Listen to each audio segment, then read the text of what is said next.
পারে না, আমি হাত ধরি তার।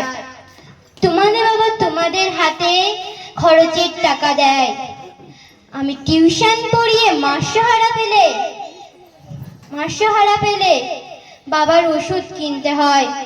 তোমার বাবা রাখতেই পারে তোমায় ভীষণ সুখে, আমার বাবাও চেষ্টা করে আগলে রাখতে বুকে। হতে পারে তুমি রাজকন্যা, আমি হয়তো বা দাসী, তবু দিন শেষে আমি আমার বাবাকে ঠিক ততটাই ভালোবাসি। তোমরা বাবা শব্দের সংজ্ঞা দাদা সারা ফেসবুক জুড়ে ওই চিরচরিত বাবার উপমা আমায় বড় বিরক্ত করে। আমার বাবা তোমাদের করা ব্যাখ্যার মতো নয়, তাই ওইগুলো দেখলে নিজের উপরে বড় অভিমান হয়। তোমাদের আবার নিজে না খেয়ে তোমাদের মুখে ধরে, এদিকে আমার জন্য তুলে রাখা লিচু বাবা খেয়ে নেয় চুরি করে।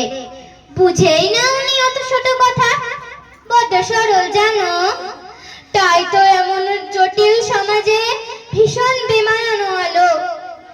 শাসন যদিও করে না তেমন, তবে হ্যাঁ খুব ধরে। অথচ বন্ধু মহলে আমার পেছনে আমারই তারিফ করে। আমি নিজেও ওনাকে বকাঝকা করি ভুল করলে অকস্মাৎ, আবার কেউ ওনার দিকে আঙুল তুললে ভাঙতে পারি সে হাত। বাবা পরীক্ষার আগে সংশয়ে বলে, পাশ করবি তো বল। রেজাল্ট বেরোলে ভালো ফল হলে তার দু চোখেই জল।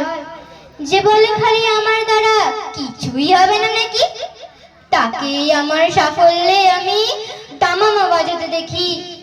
সবচেয়ে বেশি অশান্তি করে যে লোকটির সাথে, আবার আমার বিয়ের পাকা কথা হলে সেই হাউমাউ করে কাঁদে। অথচ যখন জিজ্ঞেস করি পারবে থাকতে ছেড়ে, উত্তরে বলে দিতেই হতো, আমি বাঁচবো হাত পা ছেড়ে। অনুতাপ যাবে বুকের গহনে, অভিমান জন্মায়, সময়ের সাথে যদিও আবার সে বরফ গলে যায়। এই পৃথিবীতে সময়ের সাথে কত পরিচয় হয়, হিসেব করে দেখেছি কেউই বাবার মতো নয়। সম্পর্কের সমীকরণেরা রোজ বদলায় মান, তবু প্রথম সারিতে বরাবর থাকে বাবা মায়ের এই স্থান।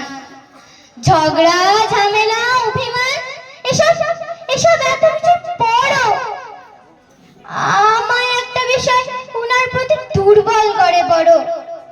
আমায় প্রিয় মানুষেরা এত নামে ডাকলেও বাবার মতো মামার কই ডাকে না তো কেউ।